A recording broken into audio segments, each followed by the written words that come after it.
প্রিয় দর্শক, দুটি বানরছানা সহ তার মা এই কূপের কিনার দিয়ে হেঁটে যাওয়ার সময় একটি বানরছানা পানিতে পড়ে যায়।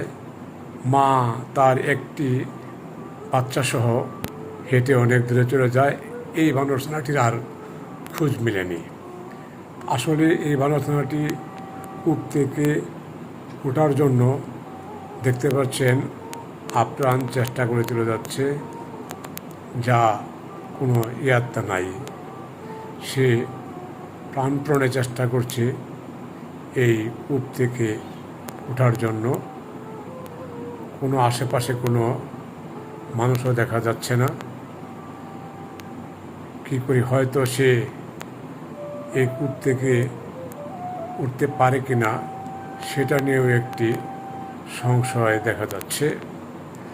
প্রিয় দর্শকবৃন্দ, অদূরে দেখা যাচ্ছে একজন মহিলা এই হাত বাড়িয়ে এই বানরছানাটিকে কূপের উপরে তুললেন। সে এখন অনেক ক্লান্ত, পরিশ্রান্ত।